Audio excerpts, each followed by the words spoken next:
मुंबई के बीच एक आलीशान हवेली में छोटा लड़का रोहन, जो एक बहुत बड़े व्यवसायी का इकलौता बेटा था, कई महीनों से कुछ भी खाने से इनकार कर रहा था। कितने ही मशहूर शेफ और बेहतरीन डॉक्टर हार मान चुके थे। फिर एक दिन एक गरीब गांव की लड़की आई, जो ऐसी चीज लेकर आई थी जिसके बारे में किसी ने सोचा भी नहीं था। एक सादा सा भोजन जिसमें उस बच्चे के दिल को छूने की ताकत थी। मीरा बस से उतरी। मुंबई में अभी सुबह ठीक से हुई भी नहीं थी। 10-12 घंटे लगातार बैठे रहने से उसके पैर सुन्न हो गए थे। लेकिन उसे वो थकान उतनी महसूस नहीं हो रही थी जितनी उसके दिल पर चिंता का बोझ था। उसकी पीठ पर लटके पुराने फीके रंग के बैग में कुछ कपड़ों, थोड़ी सी बचत और एक पते की पर्ची के अलावा कुछ भी कीमती नहीं था, जिसे उसने इतनी बार मोड़ा था कि वो सिकुड़ गई थी। ये एक दुर्लभ अवसर था, शायद उसकी जिंदगी बदलने का एकमात्र मौका। मीरा ने एक गहरी सांस ली, गाड़ियों की बढ़ती भीड़ को देखा और फिर उस अनजान शहर में आगे बढ़ गई, जिसके बारे में उसने सिर्फ दूसरों से सुना था। पर्ची पर लिखा पता उसे एक शानदार विला के इलाके में ले गया, जो शहर के शोर शराबे से अलग था, जहां हर घर विशाल था, ऊंचे गेट और दीवारों के साथ, और सुरक्षा गार्ड पहरा दे रहे थे। जब वो श्री विक्रम सिंह के घर के विशाल काले लोहे की गेट के सामने खड़ी हुई तो मीरा कुछ पल के लिए हिचकिचाई। गेट इतना चमकीला था कि वो उसमें अपना प्रतिबिंब देख सकती थी। एक दुबली पतली लड़की जिसने फीकी पड़ चुकी शर्ट, घुटनों पर पैबंद लगी जीन्स और सादी प्लास्टिक की चप्पलें पहनी हुई थी। ये छवि इतनी अलग थलग थी कि उसे खुद महसूस हुआ कि वो इस जगह की नहीं है। लेकिन फिर मीरा ने अपने बैग का पट्टा कसकर पकड़ लिया, खुद से कहा कि अगर वो अभी पीछे मुड़ गई तो उसके पास जाने के लिए कोई और जगह नहीं होगी। घंटी बजाते हुए उसका हाथ थोड़ा कांप गया। शांत वातावरण में गूंजती आवाज से उसका दिल और तेजी से धड़कने लगा। कुछ देर बाद गेट अपने आप खुल गया और एक अधेड़ उम्र का आदमी, जो करीने से वर्दी पहने हुए था, सामने आया। वो घर का मैनेजर था। उसने मीरा को सिर से पांव तक जांचती हुई नजरों से देखा और कुछ ना कहने से मीरा और भी असहज हो गई। जी, मैं काम के लिए आई हूं, उसने कहा। उसकी आवाज थोड़ी कांप रही थी, लेकिन उसने उसे साफ रखने की कोशिश की। मैनेजर ने भौहें सिकोड़ी, जैसे कुछ सोच रहा हो, और फिर धीरे से सिर हिला दिया, उसे अपने पीछे आने का इशारा किया। मीरा अंदर चली गई। हर कदम जैसे एक दूसरी दुनिया में रख रही हो। साफ सुथरे पत्थरों का रास्ता 3 मंजिला विशाल हवेली की ओर जाता था। चारों ओर करीने से कटा हुआ बगीचा था, जिसमें हरे भरे पेड़, फूल और एक छोटा सा तालाब था जो सुबह की धूप को दर्शा रहा था। उसने इतनी सुंदर और शांत जगह पहले कभी नहीं देखी थी, लेकिन ये जितनी सुंदर थी उतना ही उसे खुद के छोटे होने का एहसास हो रहा था। उसकी प्लास्टिक की चप्पलों की हल्की चट-चट की आवाज शांत वातावरण में साफ सुनाई दे रही थी, जिससे वो चाहती थी कि ये रास्ता जल्दी खत्म हो जाए।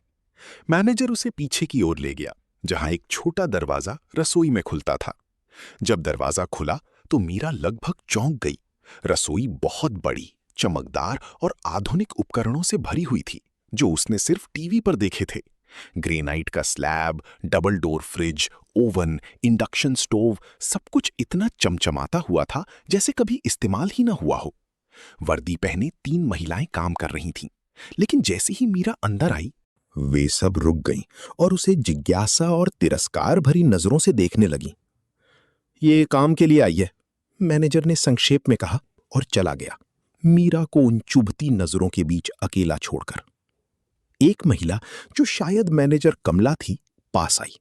उसने अपनी छाती पर हाथ बांध लिए और अपनी तेज नजरों से मीरा को ऊपर से नीचे तक देखा। तुम बावर्ची का काम करने आई हो? उसकी आवाज में थोड़ा ताना था। मीरा ने सिर हिलाया, शांत रहने की कोशिश करते हुए। जी, मैं खाना बनाना जानती हूं। मैं कोशिश करना चाहती हूं। पीछे से एक हल्की हंसी की आवाज आई, फिर एक और। दूसरी नौकरानियां अपनी हंसी नहीं छिपा सकी। मीरा ने महसूस किया कि उसके गाल गर्म हो गए हैं, लेकिन उसने सिर नहीं झुकाया। वो यहां तक आने के लिए बहुत लंबा सफर तय कर चुकी थी, कुछ नजरों की वजह से हार नहीं मान सकती थी। मेरे पास कोई बड़ी डिग्री नहीं है, उसने धीरे धीरे कहा, लेकिन मैं बचपन से खाना बना रही हूं। मुझे लगता है कि मैं अच्छा कर सकती हूं। कमला ने होंठ सिकोड़े। जैसे कोई बहुत मजेदार बात सुनी हो। ये कोई सड़क किनारे का ढाबा नहीं है। इस परिवार की मांगे बहुत ऊंची हैं। मीरा ने अपनी मुट्ठी भींच ली, लेकिन उसकी आंखों में दृढ़ता थी। जी, मैं समझती हूं, लेकिन मैं एक मौका चाहती हूं। रसोई में माहौल भारी हो गया। हंसी धीरे धीरे शांत हो गई। उसकी जगह संदेह से भरी खामोशी ने ले ली। मीरा उस आलीशान रसोई के बीच में खड़ी थी, जहां की वो नहीं थी। उन लोगों के बीच जो उस पर विश्वास नहीं करते थे। लेकिन उसके दिल में अभी भी एक चीज थी जो कभी नहीं बुझी थी, उम्मीद। उसे नहीं पता था कि आगे क्या होगा, उसे स्वीकार किया जाएगा या नहीं, लेकिन वो जानती थी कि वो यहां सिर्फ अपनी किस्मत आजमाने नहीं आई है। वो जीने का, बदलाव का और शायद ये साबित करने का मौका पाने आई थी कि कभी कभी एक इंसान की कीमत उसकी शक्ल, सूरत या पृष्ठभूमि से नहीं, बल्कि उससे होती है जो वो दूसरों को दे सकता है।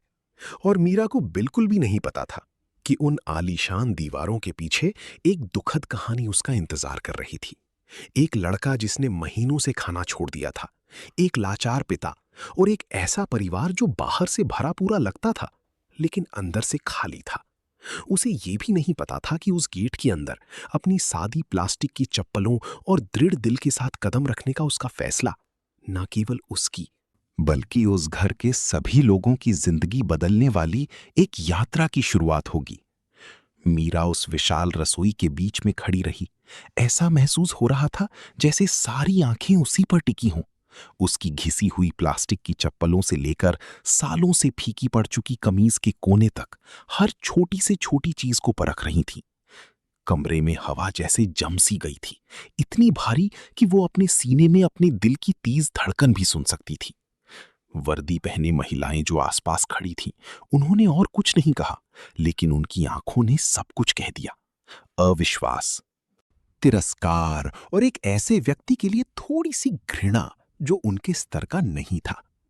मीरा ने गला साफ किया, शांत रहने की कोशिश की, लेकिन उसके दोनों हाथ अनजाने में एक दूसरे को कसकर पकड़ रहे थे, जैसे खुद को दिलासा दे रही हो। कमला धीरे धीरे मीरा के चारों ओर एक चक्कर लगाकर चली। उसकी नजरें चाकू की तरह तेज थीं। वो जल्दी में नहीं थी, जैसे जानबूझकर चुप्पी को लंबा खींच रही हो ताकि मीरा पर और दबाव पड़े। तुम कहती हो कि तुम खाना बनाना जानती हो? उसने धीमी लेकिन गहरे अर्थ वाली आवाज में कहा। किस तरह का खाना? गांव का देहाती खाना या वो खाना जो यहां के लोग खाते हैं? पीछे से फिर से एक खिलखिलाहट की आवाज आई। मीरा को लगा जैसे उसका गला सूख गया है, लेकिन उसने फिर भी सिर ऊपर उठाया। जी, मैं कई तरह के व्यंजन बना सकती हूँ, सरल से लेकर जटिल तक। अगर सामग्री हो तो मैं बना लूंगी। जवाब बहुत आत्मविश्वास से भरा नहीं था, लेकिन यह दिखाने के लिए काफी था कि वो सिर्फ बात टाल नहीं रही थी। सामग्री? कमला ने भौहें चढ़ाई और रसोई की ओर इशारा किया। यहां सब कुछ है, सवाल यह है कि इस्तेमाल करने वाला जानता है या नहीं। एक दूसरी नौकरानी ने बीच में टोकते हुए, ताना मारते हुए कहा। कमला जी, लगता है ये बहन जी चूल्हे पर खाना पकाने की आदी हैं। अब इंडक्शन स्टोव देखकर पता नहीं चलेगा कि इसे चालू कैसे करते हैं। पूरा समूह हंस पड़ा, इस बार बिना किसी लाग लपेट के। मीरा ने हर हंसी, हर शब्द को सुना, जैसे छोटी छोटी सुइयां उसके आत्मसम्मान में चुभ रही हों। लेकिन उसने कोई प्रतिक्रिया नहीं दी। वो बस वहीं खड़ी रही, एक गहरी सांस ली और अपनी आंखों को स्थिर रखा। मैं जल्दी सीख सकती हूं, मीरा ने कहा। आवाज धीमी लेकिन साफ थी। मैं मेहनत से नहीं डरती। उस वाक्य ने कमला को कुछ सेकंड के लिए चुप करा दिया, जैसे वो कुछ सोच रही हो। लेकिन फिर उसने सिर्फ होंठ सिकोड़े। लौट जाओ, ये प्रयोग करने की जगह नहीं है, उसने बेरहमी से कहा। हमारे पास शुरू से सिखाने का समय नहीं है।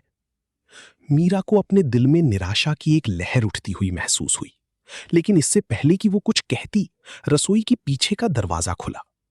एक अधेड़ उम्र का आदमी अंदर आया, करीने से कपड़े पहने, चेहरे पर गंभीरता, और कमरे का माहौल तुरंत बदल गया।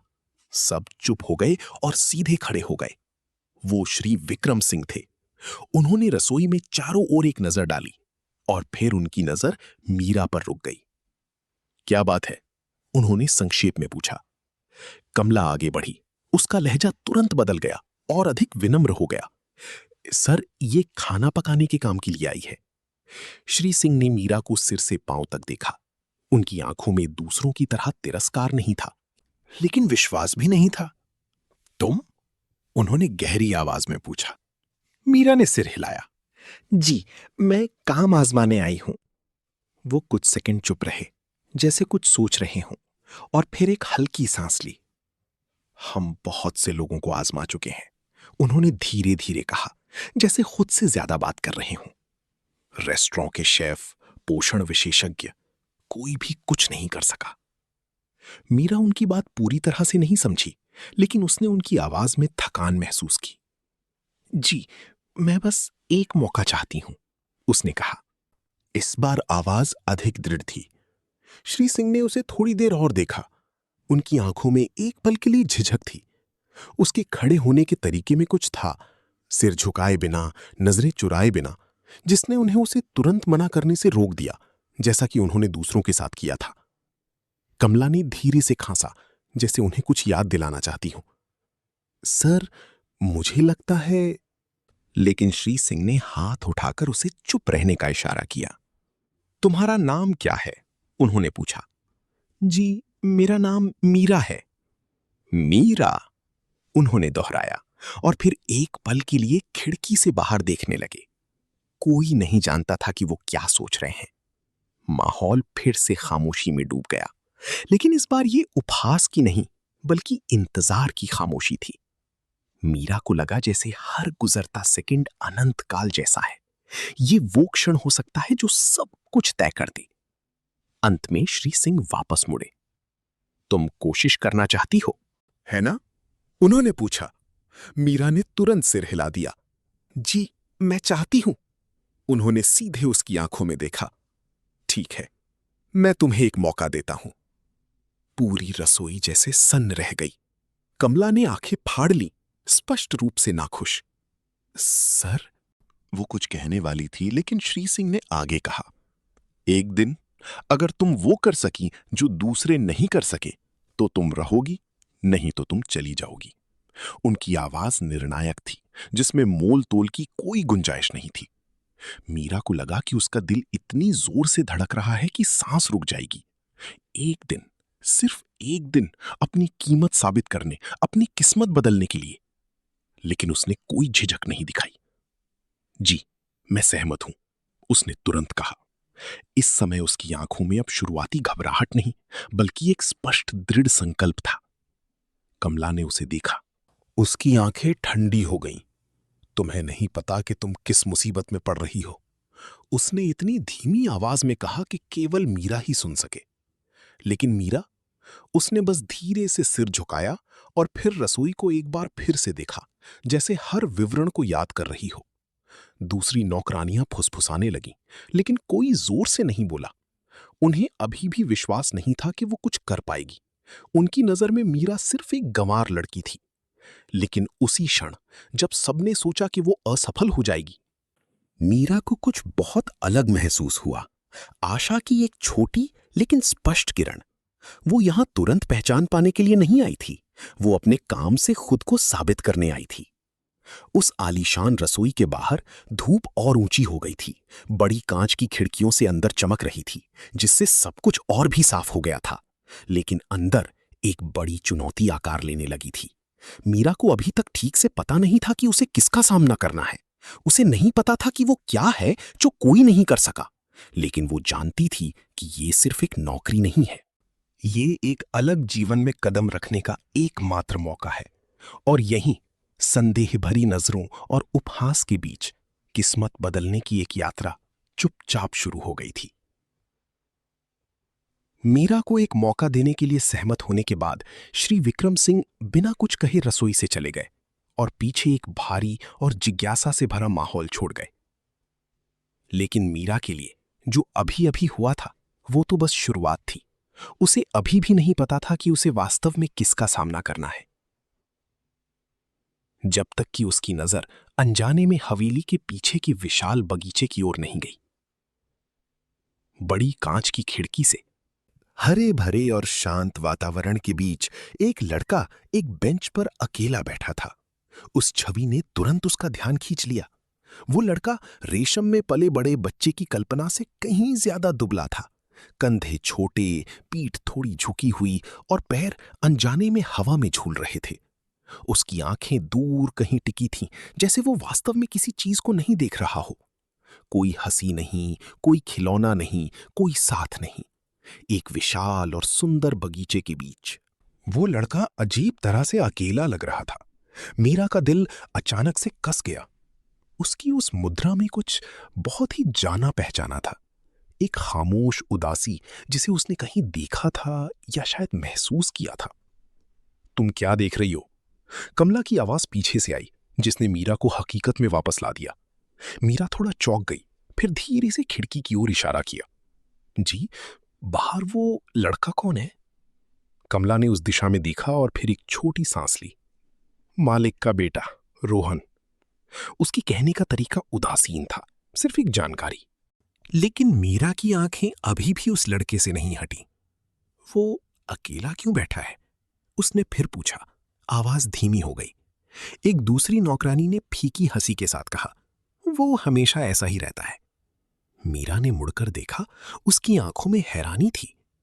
आपका मतलब क्या है? उस महिला ने कंधे उचकाए। जब से उसकी मां गुजरी है, उसने लगभग किसी से बात नहीं की है और ना ही ठीक से खाना खाता है। बस दिन भर एक ही जगह पर ऐसे ही बैठा रहता है। ये बात बहुत हल्के ढंग से कही गई थी, लेकिन इसने मीरा का दिल भारी कर दिया। खाना नहीं खाता? उसने दोहराया, जैसे उसे विश्वास ना हो। हाँ, कमला ने बीच में टोकते हुए कहा। उसकी आवाज में कुछ चिढ़ थी। यही कारण है कि तुम्हें यहां खड़े होने का मौका मिला है। मीरा चौंक गई। जी? कमला ने अपनी छाती पर हाथ बांधे और सीधे उसकी ओर देखा। मालिक को रसोइया इसलिए नहीं चाहिए क्योंकि रसोइये की कमी है, बल्कि इसलिए कि वो लड़का नहीं खाता। कितने ही लोग आए और गए, पश्चिम से लेकर एशियाई तक, महंगे से लेकर जटिल तक, हर तरह के व्यंजन बनाए, लेकिन उसने किसी को छुआ तक नहीं। एक पल की खामोशी छा गई। मीरा ने फिर से बगीचे में उस लड़के की ओर देखा। अब उसे वास्तव में समझ आया कि श्री सिंह ने क्यों कहा था कि कोई भी ये नहीं कर सका। डॉक्टरों ने क्या कहा? मीरा ने धीमी आवाज में पूछा। एक दूसरी नौकरानी ने आह भरी। बहुत कुछ कहा। कोई कहता है मनोवैज्ञानिक विकार है, कोई कहता है सदमे के बाद का असर है, लेकिन कहने की बातें हैं। खाना या ना खाना तो अलग बात है। कमला ने होंठ सिकोड़े। क्या तुम्हें लगता है कि तुम वो कर सकती हो जो विशेषज्ञों का एक झुंड भी नहीं कर सका? उस सवाल में जवाब की उम्मीद नहीं थी, बल्कि ये एक पुष्टि थी कि ये असंभव है। मीरा ने तुरंत जवाब नहीं दिया। उसने एक बार फिर उस लड़के की ओर देखा। हल्की हवा से पेड़ों की डालियां हिल रही थीं, धूप घास पर पड़ रही थी, लेकिन लड़का अभी भी ऐसे बैठा था जैसे वो उस दृश्य का हिस्सा ही ना हो। मीरा के दिल में एक अजीब सा एहसास उठा। ये सिर्फ दया नहीं थी, बल्कि एक गहरी सहानुभूति थी। वो उस लड़के की पूरी कहानी नहीं जानती थी, लेकिन वो किसी महत्वपूर्ण व्यक्ति को खोने का एहसास समझती थी। उसने कितने समय से खाना नहीं खाया है? मीरा ने धीरे से पूछा। कई महीने, कमला ने संक्षेप में जवाब दिया। कभी कभी कुछ निवाले खा लेता है और फिर छोड़ देता है, बस ऐसे ही। डॉक्टर ने तो ये भी कहा कि अगर ये स्थिति बनी रही तो बहुत खतरनाक हो सकता है। मीरा ने धीरे से अपनी मुट्ठी भींच ली। कई महीने, एक बच्चा इतने लंबे समय तक सामान्य रूप से नहीं खा रहा है। उसे डॉक्टर होने की जरूरत नहीं थी ये समझने के लिए कि ये कितना गंभीर है। मालिक बहुत चिंतित है, किसी और ने कहा। आवाज थोड़ी नर्म हो गई। लेकिन वो भी लाचार है, सब कुछ करके देख लिया। मीरा ने धीरे से सिर हिलाया। उसकी आंखें अभी भी बाहर की ओर थीं। उसने देखा कि लड़के ने अपना सिर नीचे झुका लिया, दोनों हाथों को आपस में गूंथ लिया और फिर छोड़ दिया, जैसे वो पकड़ने के लिए कुछ ढूंढ रहा हो। कोई उसके पास नहीं गया, किसी ने उसका नाम नहीं पुकारा। वो वहां था, लेकिन अपने ही घर में जैसे मौजूद ही नहीं था। एक लंबी खामोशी छा गई। किसी ने और कुछ नहीं कहा, शायद इसलिए क्योंकि वे इस स्थिति के इतने आदी हो चुके थे कि ये यहाँ के जीवन का एक सामान्य हिस्सा बन गया था। लेकिन मीरा के लिए ये एक ऐसी चीज थी जिसे नजरअंदाज नहीं किया जा सकता था। उसे हल करने के लिए कोई समस्या नहीं दिख रही थी, बल्कि एक बच्चा दिख रहा था जो अपने तरीके से दर्द में था। क्या तुम अभी भी कोशिश करना चाहती हो? कमला ने पूछा। उसकी आवाज में चुनौती थी। अब तुम्हें सब पता चल गया है। मीरा ने मुड़कर देखा। उसकी आंखों में अब वैसी घबराहट नहीं थी जैसी शुरू में थी। जी, मैं अभी भी कोशिश करना चाहती हूं, उसने धीरे लेकिन दृढ़ता से कहा। कमला ने होंठ सिकोड़े, जैसे उसे इस जवाब की उम्मीद थी। तुम्हारी मर्जी। लेकिन ये मत कहना कि मैंने तुम्हें चेतावनी नहीं दी। मीरा ने कोई जवाब नहीं दिया। उसने बस धीरे से सिर हिलाया और फिर खिड़की के पास थोड़ा और करीब चली गई। उसके और बाहर के लड़के के बीच की दूरी अभी भी बहुत थी, लेकिन उसके दिल में कुछ स्पष्ट हो गया था। ये सिर्फ एक नौकरी नहीं थी, ये एक चुनौती थी, लेकिन दूसरों के साथ प्रतिस्पर्धा करने या खुद को साबित करने के अर्थ में नहीं। बल्कि एक ऐसे दर्द को छूने का अवसर था जिसे हर कोई नहीं देख सकता था। मीरा ने एक गहरी सांस ली और फिर रसोई में वापस आ गई। आंखें अभी भी वहीं थीं, संदेह अभी भी था, लेकिन अब वो पहले की तरह परवाह नहीं कर रही थी। इस समय उसके दिमाग में केवल एक ही छवि थी, एक विशाल बगीचे के बीच अकेला बैठा लड़का, जिसकी आंखें इतनी उदास थीं कि कोई भी मुंह नहीं फेर सकता था। और इस घर में कदम रखने के बाद पहली बार मीरा को स्पष्ट रूप से समझ आया कि उसे क्या करना है। कोई बहुत स्वादिष्ट व्यंजन नहीं बनाना, ये साबित नहीं करना कि वो किसी से बेहतर है, बल्कि उस लड़के को फिर से खाना खाने के लिए प्रेरित करने का तरीका खोजना। लेकिन ऐसा करने के लिए शायद उसे उसके दिल को समझना होगा, एक ऐसा दिल जो बहुत गहराई से घायल हो चुका था। बाहर लड़का अभी भी वहीं बैठा था, एक परछाई की तरह खामोश, और अंदर एक खामोश यात्रा शुरू हो चुकी थी, एक बच्चे को सिर्फ खाना छोड़ने से बचाने के लिए नहीं, बल्कि उसे उस जीवन में वापस लाने के लिए जिसे उसने लगभग छोड़ ही दिया था। रसोई में माहौल धीरे धीरे शांत हो गया जब सब अपने अपने काम में लग गए, लेकिन मीरा के दिल में अब पहले से कहीं ज्यादा भारी दबाव बढ़ने लगा था। एक दिन, सिर्फ एक दिन, उस काम को करने के लिए जिसमें दर्जनों लोग असफल हो चुके थे। वो विशाल रसोई की मेज के सामने चुपचाप खड़ी थी, सामने करीने से रखी सामग्री को देख रही थी, लेकिन उसका दिमाग किसी खास व्यंजन के बारे में नहीं सोच रहा था। इस घर में कदम रखने के बाद पहली बार मीरा को असली चुनौती का एहसास हुआ। उसने खाना बनाना शुरू करने में जल्दबाजी नहीं की, जैसा कि सबने सोचा था। इसके बजाय मीरा धीरे धीरे खिड़की के पास गई। उसकी आंखें बगीचे की ओर थीं, जहां रोहन अभी भी अकेला बैठा था। उसकी स्थिति लगभग वैसी ही थी, वही बैठने का तरीका, वही दूर की निगाहें। कोई उसे नाश्ते के लिए बुलाने नहीं आया, ना ही किसी ने बात करने की कोशिश की। सब कुछ ऐसे हो रहा था जैसे उसकी चुप्पी एक आदत बन गई हो, जिसे तोड़ने का धैर्य अब किसी में नहीं था। मीरा ने धीरे से होठ काटे, सोचते हुए, अगर सिर्फ एक स्वादिष्ट व्यंजन बनाना होता तो उससे पहले वाले लोग उससे कई गुना बेहतर कर चुके होते। अगर सिर्फ सुंदर प्रस्तुति या महंगी सामग्री की बात होती तो इस जगह पर किसी चीज की कमी नहीं थी। तो फिर क्या कमी थी? ये सवाल उसके दिमाग में बार बार घूम रहा था। कोई स्पष्ट जवाब नहीं था, लेकिन ये उसे अनदेखा करने नहीं दे रहा था। तुम वहां खड़ी क्या कर रही हो? कमला की आवाज पीछे से आई, जिसमें चिढ़ थी। शुरू नहीं करना है क्या? मीरा ने मुड़कर धीरे से सिर हिलाया। जी, मैं सोच रही हूं। सोच रही हो? कमला ने भौहें सिकोड़ी। यहां ज्यादा सोचने की जरूरत नहीं है, बस खाना बनाओ। मीरा ने तुरंत जवाब नहीं दिया। वो जानती थी कि अगर वो इस समय अपनी सोच बताएगी तो शायद उसे और भी उपहास भरी नजरें मिलेंगी, लेकिन वो ये भी समझती थी कि अगर उसने पहले वालों की तरह ही किया तो नतीजा भी वही होगा। क्या मैं उस लड़के के बारे में थोड़ा और पूछ सकती हूं?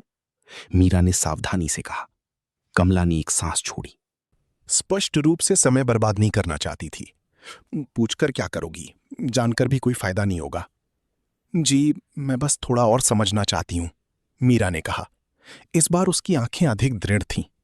एक दूसरी नौकरानी ने थोड़ी नरम आवाज में कहा, उसका नाम रोहन है, 8 साल का। जब से उसकी मां गुजरी है वो बिल्कुल बदल गया है। पहले बहुत चंचल था, अब तो जैसा तुम देख रही हो। मीरा ने धीरे से सिर हिलाया। उसकी मां को गुजरे कितना समय हो गया? लगभग आधा साल, दूसरे ने जवाब दिया। तब से उसका खाना पीना अनियमित है। कभी कभी तो पूरे दिन कुछ नहीं छूता। मीरा कुछ सेकंड चुप रही और फिर पूछा, क्या उसे कोई खास चीज पसंद है? इस सवाल पर सब एक दूसरे को देखने लगे। पसंद तो बहुत कुछ था, कमला ने कहा, लेकिन अब कुछ भी बनाओ वो नहीं खाता। पहले क्या पसंद था?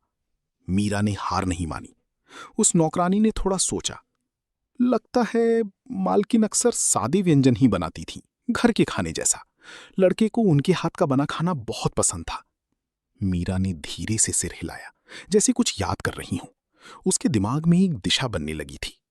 भले ही वो अभी भी अस्पष्ट थी, उसे यकीन नहीं था कि ये काम करेगा या नहीं, लेकिन कम से कम ये उन चीजों से अलग था जो दूसरों ने आजमाई थी। और कभी-कभी अलग होना ही एकमात्र बची हुई चीज होती है। कमला ने अपनी छाती पर हाथ बांधे और मीरा को आधी अधूरी संदेह और आधी अधूरी चिढ़ भरी नजरों से देखा। मैं तुम्हें पहले ही बता दूं, तुम्हारे पास ज्यादा समय नहीं है। मालिक ने तुम्हें सिर्फ कल तक का समय दिया है। मीरा ने मुड़कर धीरे से जवाब दिया, जी। मुझे पता है, लेकिन वो अपने दिल में किसी से भी ज्यादा अच्छी तरह जानती थी कि समय सबसे डरावनी चीज नहीं है। सबसे मुश्किल काम एक बंद हो चुके दिल तक पहुंचना था। मीरा रसोई की मेज पर वापस आई। उसने फ्रिज खोला और अंदर रखी भरपूर सामग्री को देखा। आयातित बीफ, ताजी समुद्री भोजन, उच्च गुणवत्ता वाली सब्जियां, सब कुछ जटिल व्यंजनों के लिए तैयार था। लेकिन उसने फ्रिज बंद कर दिया। कुछ सेकंड बाद उसकी नजर एक दूसरे कोने पर गई, जहां सरल सामग्री रखी थी। अंडे, चावल, सब्जियां, कुछ जाने पहचाने मसाले। वो वहां कुछ देर खड़ी रही, जैसे दो दुनियाओं के बीच विचार कर रही हो। एक तरफ वो था जिसकी उम्मीद की जा रही थी, और दूसरी तरफ वो जिस पर उसे वास्तव में विश्वास था। मीरा के दिमाग में बगीचे में बैठे उस लड़के की छवि आई। एक ऐसा बच्चा जिसे अब किसी भी चीज में कोई दिलचस्पी नहीं थी, यहां तक कि सबसे स्वादिष्ट व्यंजनों में भी नहीं। तो शायद उसे जिस चीज की जरूरत थी वो बड़ों के सोचने के तरीके से स्वादिष्ट नहीं थी। शायद उसे कुछ और परिचित, कुछ और करीबी चीज की जरूरत थी। मीरा ने एक गहरी सांस ली और फिर तैयारी शुरू कर दी। कोई जल्दबाजी नहीं, कोई दिखावा नहीं। उसका हर काम धीमा लेकिन निश्चित था। आसपास के लोग अभी भी देख रहे थे, फुसफुसा रहे थे, लेकिन अब वो ध्यान नहीं दे रही थी। उसके लिए इस समय बाहरी सब कुछ धुंधला हो गया था। केवल एक ही लक्ष्य बचा था, उस लड़के को खाना खाने के लिए कैसे राजी किया जाए। घर की दूसरे कोने में श्री विक्रम सिंह अपने दफ्तर में खड़े थे। उनकी आंखें दूर देख रही थीं, लेकिन उनका दिमाग वहां नहीं था। उन्होंने बहुत सारे वादे सुने थे, बहुत बार सुना था कि इस बार अलग होगा, लेकिन नतीजा हमेशा वही रहा। जब उन्होंने मीरा को देखा तो उन्हें ज्यादा उम्मीद नहीं थी। यहां तक कि उन्होंने सोचा कि उसे मौका देना एक जल्दबाजी का फैसला था। लेकिन उनके दिल के अंदर अभी भी एक छोटी सी उम्मीद थी, एक ऐसी उम्मीद जिस पर उन्होंने अब विश्वास न करने की कोशिश की थी। विशाल रसोई में समय धीरे धीरे बीत रहा था। हर गुजरता मिनट एक अदृश्य दबाव लेकर आ रहा था। मीरा जानती थी कि जब सूरज ढलेगा तो उसे अपने परिणाम का सामना करना पड़ेगा। सफलता या असफलता, सब कुछ इस छोटे से समय में तय हो जाएगा। और उस क्षण जब सब कुछ वास्तव में शुरू भी नहीं हुआ था, मीरा ने एक महत्वपूर्ण चुनाव किया था।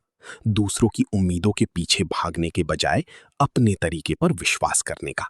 एक सरल तरीका, लेकिन शायद यही वो चीज थी जिसकी इस जगह पर लंबे समय से कमी थी। मीरा उस विशाल रसोई के सामने खड़ी थी। उसकी आंखें चुपचाप उन सभी महंगी सामग्रियों पर एक नजर डाल रही थीं, जो एक शानदार रेस्टोरेंट की तरह करीने से सजी हुई थीं। आयातित बीफ, ताज़ा सैल्मन, महंगी चीज़, तरह तरह के विदेशी मसाले, सब कुछ उन जटिल व्यंजनों को बनाने के लिए तैयार था जिन्हें कोई भी शेफ दिखाना चाहेगा। लेकिन मीरा ने उन्हें नहीं छुआ। वो बस कुछ सेकंड के लिए चुपचाप खड़ी रही, जैसे वो अपने ही विचारों को सुन रही हो। इस समय उसके दिमाग में खाना पकाने की कोई विधि नहीं थी, बल्कि बगीचे में अकेली बैठे रोहन की छवि थी। अकेला, खामोश और हर चीज से दूर। क्या ऐसा बच्चा वास्तव में एक खूबसूरती से सजाए गए या महंगी सामग्री से बने व्यंजन में दिलचस्पी लेगा, या उसे किसी और चीज की जरूरत है? एक ऐसी चीज जो खाना पकाने की किताबों में नहीं है और न ही पैसे से मापी जा सकती है। मीरा ने महंगी सामग्रियों की कतार से मुंह मोड़ लिया और रसोई के उस कोने की ओर बढ़ी जहां सरल चीजें रखी थीं। एक सफेद चावल का थैला, कुछ अंडे, थोड़ी हरी सब्जियां, कुछ जाने पहचाने मसाले जैसे नमक, काली मिर्च, ऐसी चीजें जो उसके गांव में हर भोजन में होती थीं। ऐसी चीजें जिन्हें इस रसोई में कोई भी खास नहीं मानता था, लेकिन मीरा के लिए यही असली मतलब रखती थीं। तुम क्या पकाने जा रही हो? पीछे से एक आवाज आई। मीरा ने मुड़कर देखा कि एक नौकरानी उसे जिज्ञासा और संदेह भरी नजरों से देख रही है। जी, मैं चावल पका रही हूं, मीरा ने जवाब दिया। उस महिला ने भौं सिकोड़ी। चावल? तुम्हारा मतलब है सिर्फ चावल? मीरा ने धीरे से सिर हिलाया। जी, चावल और कुछ सादे व्यंजन। दूसरी तरफ से एक हल्की हंसी की आवाज आई। मजाक कर रही हो? कितने लोगों ने तरह तरह के शाही व्यंजन बनाए, उसने वो भी नहीं खाया। तुम्हें लगता है कि वो सादे चावल खाएगा? मीरा ने कोई जवाब नहीं दिया। वो बस रसोई की मेज पर वापस गई और चावल धोना शुरू कर दिया। पानी उसके हाथों से बह रहा था। चावल के दाने धीरे धीरे बह रहे थे। उस जाने पहचाने एहसास ने उसे और शांत कर दिया। इस अनजान जगह पर, संदेह भरी नजरों के बीच, कम से कम कुछ चीजें थीं जिन्हें वो अच्छी तरह समझती थीं। मीरा के लिए खाना बनाना कभी भी जटिल काम नहीं रहा। ये बस कुछ ऐसा बनाना था जिससे दूसरे को अच्छा महसूस हो। उसने चावल का बर्तन स्टोव पर रखा और बाकी व्यंजन तैयार करने लगी। अंडे तोड़े गए, थोड़े से नमक के साथ हल्के से फेंटे गए, सब्जियां धोकर करीने से काटी गईं। सब कुछ धीरे धीरे, बिना जल्दबाजी के, बिना किसी कौशल का प्रदर्शन किए हो रहा था। आसपास के लोग शुरू में ध्यान दे रहे थे, लेकिन धीरे धीरे वे भी अपने काम पर लौट आए, जैसे उन्हें यकीन हो गया हो कि वो असफल हो जाएगी। लेकिन मीरा को कोई परवाह नहीं थी। इस समय उसके दिमाग में हर छोटा विवरण मायने रखता था। ताजे पके चावल की महक, अंडे के पैन से छूने पर तेल के चटकने की हल्की आवाज, तले हुए प्याज की खुशबू, ये सभी चीजें सिर्फ भोजन नहीं थीं, बल्कि एक एहसास थी। कुछ ऐसा जो यादों को जगा सकता था, कुछ ऐसा जो इंसान के दिल में कहीं गहरे तक छू सकता था। तुम्हें लगता है कि इन चीजों से कुछ होगा? कमला प्रकट हुई, छाती पे हाथ बांधे मीरा को देख रही थी। मैं सच कहती हूं, तुम अपना समय बर्बाद कर रही हो। मीरा ने बिना ऊपर देखे अपना काम जारी रखा। जी, मैं बस अपने तरीके से कर रही हूं। कमला ने होंठ सिकोड़े। तुम्हारा तरीका? उम्मीद है तुम्हें ज्यादा निराशा नहीं होगी। मीरा ने जवाब नहीं दिया। वो जानती थी कि इस समय कुछ भी कहना बेकार है, केवल परिणाम ही सब कुछ का जवाब देगा। जब सब कुछ लगभग तैयार हो गया तो मीरा थोड़ी देर के लिए रुकी। अपने सामने रखे व्यंजनों को देखा।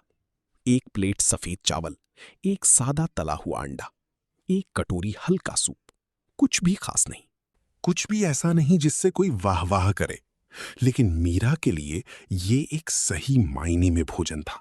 एक ऐसा भोजन जो अगर सही स्थिति में रखा जाए तो वो गर्माहट का एहसास दे सकता है जो कोई और चीज नहीं दे सकती।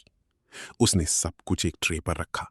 कोई जटिल सजावट नहीं, बस करीने से सजाया। चलने से पहले मीरा एक सेकंड के लिए रुकी, एक गहरी सांस ली। ये सिर्फ खाना बाहर ले जाना नहीं था, ये एक बंद हो चुके दिल तक पहुंचने का पहला कदम था। मीरा रसोई से बाहर निकली। उसकी आंखें बगीचे की ओर थीं। रोहन अभी भी वहीं था।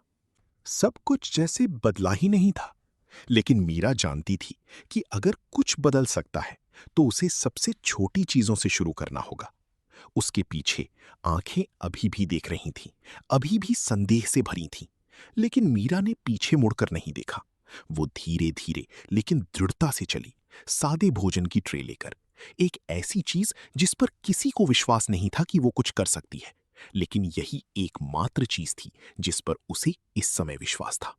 और उस क्षण एक ऐसे घर के बीच जो हर चीज से भरा था लेकिन गर्माहट से खाली था, वो एक चुनाव किया गया था, सबसे सरल चीजों पर वापस लौटने का चुनाव। वो चीज खोजने के लिए जो सभी जटिल चीजें नहीं ला सकी थीं। मीरा ने खाने की ट्रे रसोई की मेज पर रखी, लेकिन उसे तुरंत बाहर नहीं ले गई जैसा कि उसने पहले सोचा था। वो एक पल के लिए चुपचाप खड़ी रही। उसकी आंखें थोड़ी नीचे झुकी हुई थीं, जैसे उसके दिमाग में अचानक कुछ आया हो। गरम चावल की महक अभी भी हल्की हल्की उठ रही थी, लेकिन अब वो उसे नहीं देख रही थी। इसके बजाय रोहन की छवि और पहले सुनी गई बातें उसके विचारों में बार बार घूम रही थीं।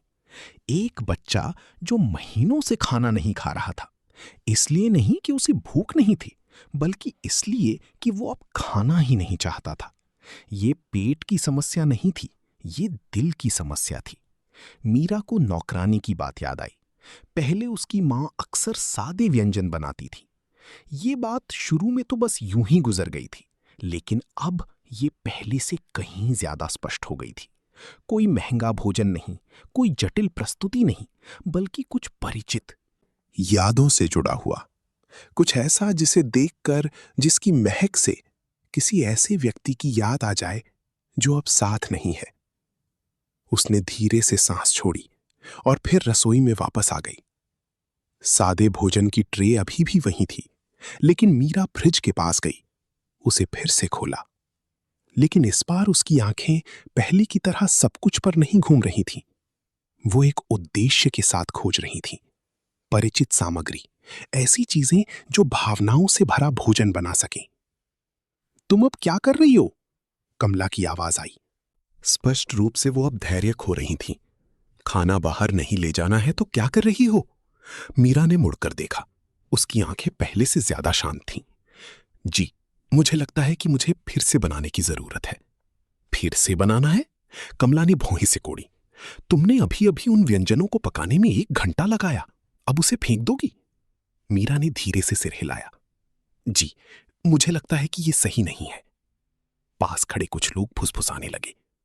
सच में इसे पता ही नहीं है कि ये क्या कर रही है, अचानक से फिर से बना रही है। लगता है सारे आइडिया खत्म हो गए।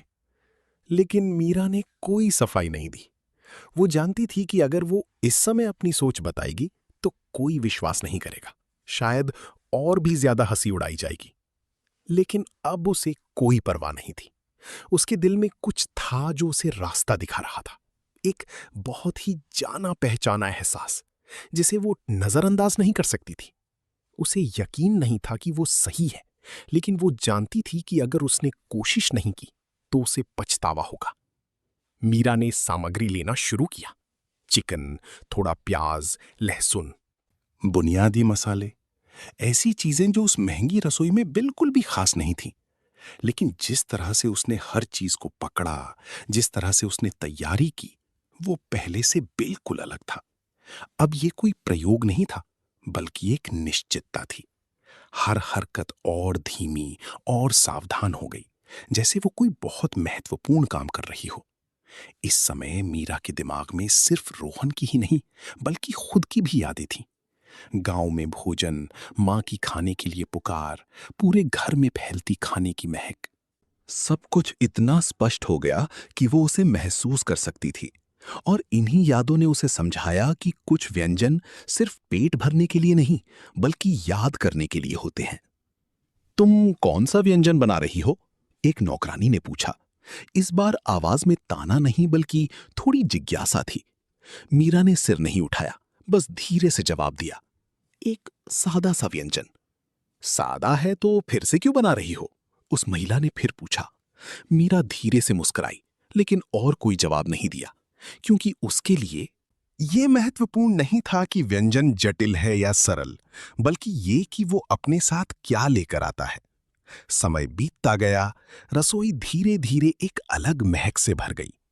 ये अब इस घर में बनने वाले परिचित व्यंजनों की महक नहीं थी, बल्कि कुछ और गर्म और करीबी थी। कुछ लोगों का ध्यान जाने लगा। ये महक जानी पहचानी लग रही है, एक ने धीरे से कहा। कमला ने भी धीरे से भौहें सिकोड़ी, जैसे कुछ याद करने की कोशिश कर रही हूं।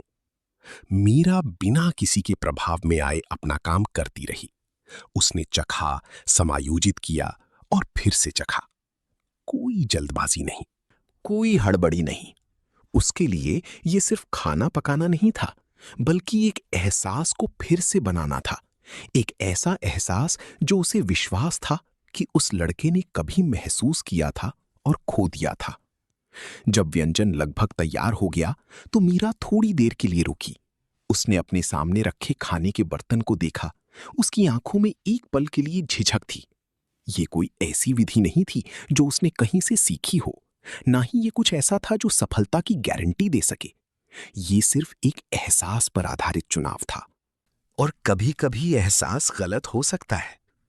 लेकिन फिर उसने एक गहरी सांस ली, जैसे खुद को दिलासा दे रही हो। कम से कम मैंने उस तरीके से कोशिश की जिस पर मुझे विश्वास है, उसने सोचा। और मीरा के लिए ये काफी था। उसने एक नई खाने की ट्रे तैयार की, इस बार और भी सावधानी से। दिखावे के लिए नहीं, बल्कि अर्थ के लिए। हर विवरण को सही जगह पर रखा गया, जैसे वो उसके माध्यम से कुछ संदेश भेज रही हो। रसोई में कोई भी ये नहीं समझ सका कि वो क्या कर रही है, लेकिन मीरा जानती थी कि महत्वपूर्ण ये नहीं है कि दूसरे समझे या नहीं। खाने की ट्रे हाथ में लेकर मीरा बाहर निकलने से पहले 1 सेकंड के लिए रुकी। उसका दिल तेजी से धड़क रहा था, असफलता के डर से नहीं, बल्कि क्योंकि वो जानती थी कि ये एक महत्वपूर्ण क्षण है। अगर इस बार सफलता नहीं मिली तो शायद कोई और मौका नहीं मिलेगा। उसके पीछे रसोई अभी भी फुसफुसाहट से भरी थी, लेकिन सामने बगीचे में एक बच्चा इंतजार कर रहा था। भले ही उसे खुद नहीं पता था कि वो किस चीज का इंतजार कर रहा है। और इस बार मीरा सिर्फ एक साधारण भोजन नहीं ले जा रही थी, वो एक याद, एक उम्मीद और एक विश्वास ले जा रही थी कि कभी-कभी किसी के दिल में सिर्फ एक छोटी सी चीज को सही ढंग से छूने से सब कुछ बदल सकता है। मीरा धीरे धीरे बगीचे में गई, खाने की ट्रे को दोनों हाथों से मजबूती से पकड़े हुए। लेकिन न जाने क्यों उसे थोड़ी कंपकपी महसूस हो रही थी। दोपहर की धूप हल्की हो गई थी, हल्की हवा पेड़ों से होकर गुजर रही थी, जिससे पत्तों की सरसराहट हो रही थी। लेकिन ये सभी आवाजें उस लड़के तक नहीं पहुंच रही थीं, जो दूर एक बेंच पर बैठा था। रोहन अभी भी उसी पुरानी मुद्रा में बैठा था, सिर थोड़ा झुका हुआ, आंखें अनिश्चित, जैसे वो अपने सामने की हर चीज के पार देख रहा हो। जब उसने मीरा के कदमों की आहट सुनी तो वो मुड़ा नहीं, और न ही जब वो पास आई तो उसने कोई प्रतिक्रिया दी। मीरा ने बोलने में जल्दबाजी नहीं की। उसने धीरे से खाने की ट्रे को पास की एक छोटी मेज पर रखा और फिर उससे एक उचित दूरी पर बैठ गई। इतनी करीब नहीं कि उसे असहज कर दे, लेकिन इतनी दूर भी नहीं कि अलग थलग लगे। कुछ सेकंड खामोशी में बीत गए। मीरा ने कोई दबाव नहीं डाला, बच्चों से बड़ों की तरह कोई सवाल जवाब नहीं किया। वो बस वहां बैठी रही, जैसे उसकी उपस्थिति कोई दबाव नहीं बल्कि एक स्वाभाविक बात हो। कितनी अच्छी खुशबू है, मीरा ने धीरे से कहा, आवाज हवा की तरह हल्की, रोहन से नहीं बल्कि जैसे खुद से कह रही हो। लेकिन उस वाक्य ने जैसे कुछ छू लिया था। रोहन बहुत धीरे से हिला, इतना धीरे कि ध्यान न देने पर पता भी न चलता। मीरा ने यह देखा, लेकिन उसने कोई खुशी या जल्दबाजी नहीं दिखाई। उसने अपना लहजा शांत रखा। मेरे गांव में जब भी ये व्यंजन बनता था तो पूरे घर को तुरंत पता चल जाता था। महक हर जगह फैल जाती थी और सब रसोई की ओर भागते थे। रोहन मुड़ा नहीं, लेकिन उसके कंधे एक पल के लिए थोड़े सख्त हो गए। मीरा ने आगे कहा, अभी भी धीरे धीरे, बिना किसी दबाव के, कुछ व्यंजन ऐसे होते हैं जिनका स्वाद दूसरों से बेहतर नहीं होता, बल्कि उनका स्वाद किसी खास व्यक्ति से जुड़ा होता है। वाक्य खत्म होते ही एक हल्की हवा का झोंका आया, जो खाने की महक को और फैला गया। इस बार रोहन ने एक बहुत ही धीमी सांस ली, इतनी धीमी कि मीरा को पता चल गया। लड़के ने धीरे से सिर घुमाया। उसकी आंखें खाने की ट्रे पर रुक गईं। ये भूख नहीं थी, बल्कि एक हैरानी थी, जैसे उसने अभी अभी कुछ इतना परिचित देखा हो जिस पर उसे विश्वास नहीं हो रहा था। मीरा ने और कुछ नहीं कहा, वो बस चुपचाप देखती रही ताकि माहौल शांत बना रहे। रोहन व्यंजन को घूरता रहा। उसकी आंखें धीरे धीरे बदल गईं, खालीपन से बेचैनी में। कोई भावना जो जाग रही थी, मजबूत लेकिन दबी हुई। उसने गला साफ किया और फिर मुंह फेर लिया, जैसे बचना चाहता हो, लेकिन महक अभी भी वहीं थी, जैसे उसे वापस खींच रही हो। एक खामोश कश्मकश उसके अंदर चल रही थी। खाना जरूरी नहीं है, मीरा ने धीरे से कहा। मैंने इसे बस यहीं रख दिया है, जब मन करे तो खा लेना। उस वाक्य में कोई दबाव नहीं था, कोई मजबूरी नहीं, कोई मांग नहीं, बस एक अनुमति थी। रोहन ने जवाब नहीं दिया, लेकिन इस बार उसने मुंह नहीं फेरा। एक लंबी खामोशी छा गई। मीरा ने कोई जल्दी नहीं की। वो जानती थी कि अगर कुछ होना है तो वो उस लड़के की तरफ से ही होगा, उसके शब्दों से नहीं। और फिर बहुत धीरे धीरे रोहन ने अपना हाथ आगे बढ़ाया। छोटा दुबला हाथ थोड़ा कांप रहा था। उसने सीधे खाने को नहीं छुआ, बल्कि बीच हवा में रुक गया, जैसे झिझक रहा हो। मीरा ने सांस रोक ली, घबराहट से नहीं, बल्कि क्योंकि वो जानती थी कि ये एक नाजुक क्षण है।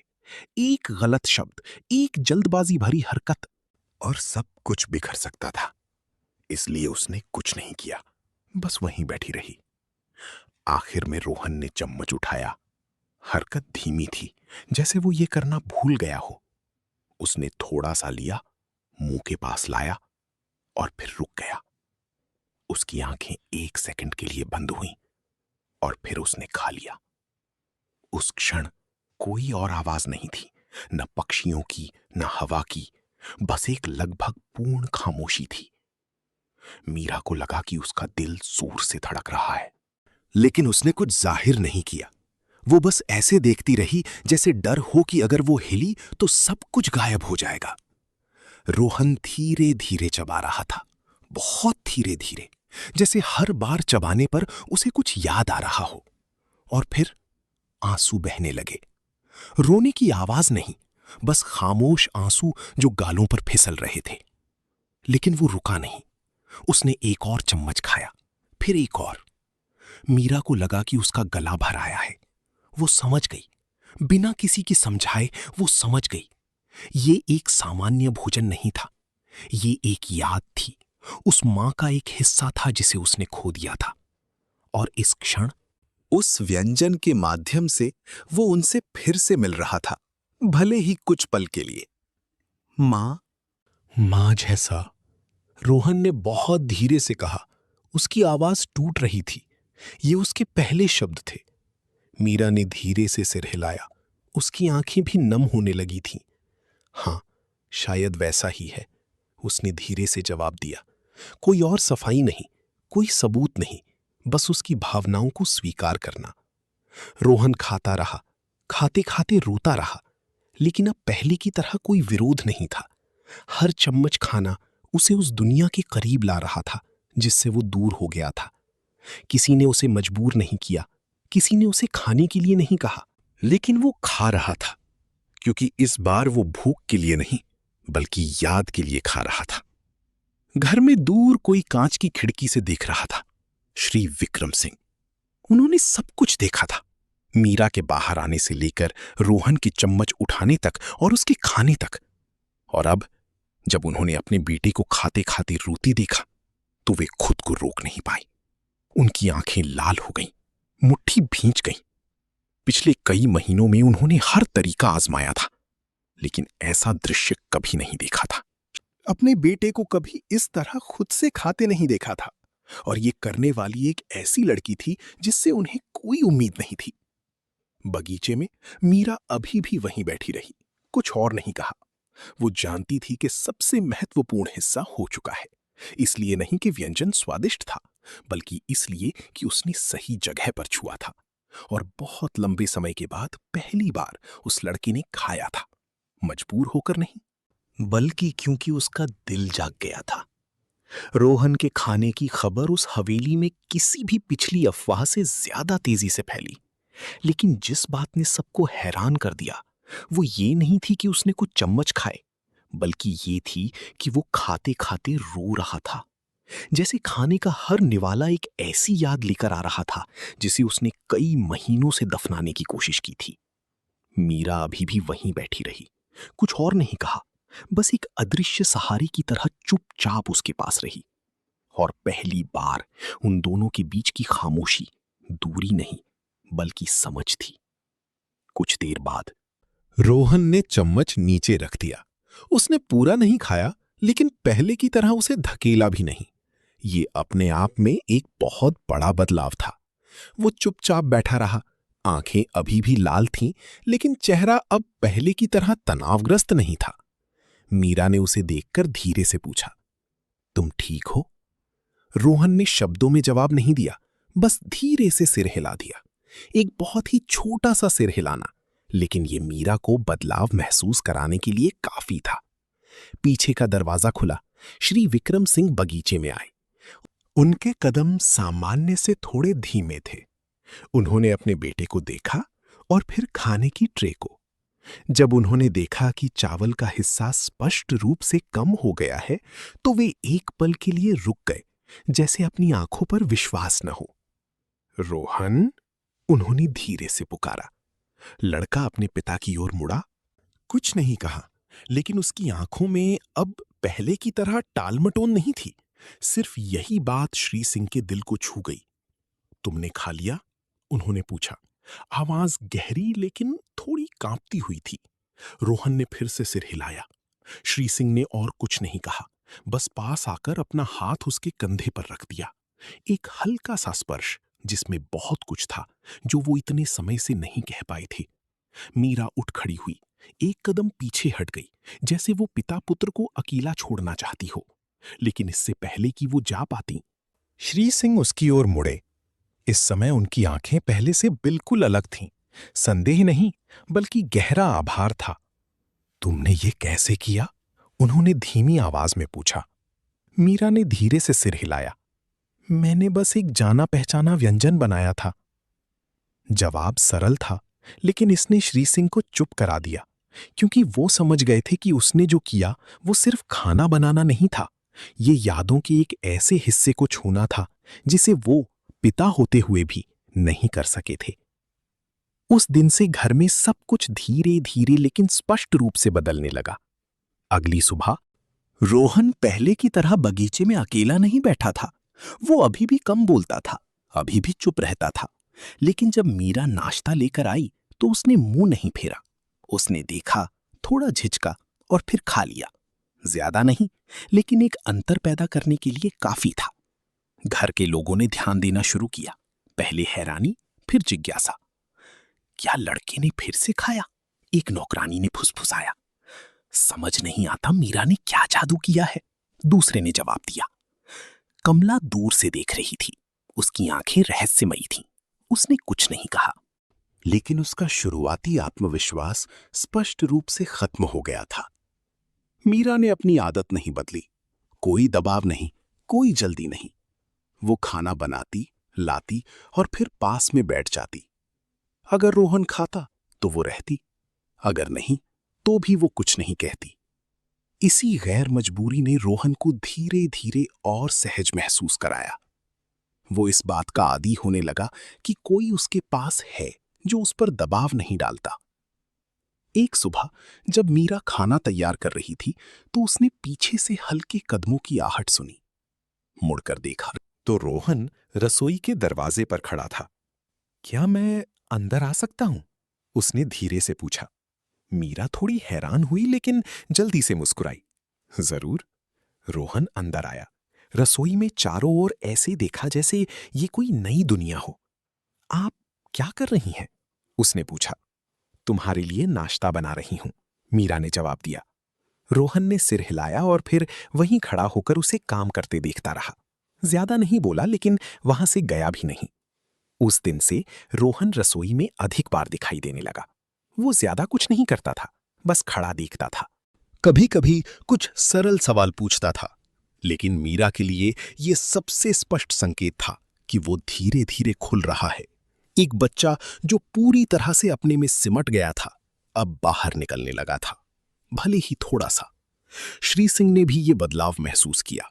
हर सुबह वो अक्सर रसोई के दरवाजे पर कुछ सेकंड के लिए रुकते, अपने बेटे को मीरा के पास खड़ा देखते।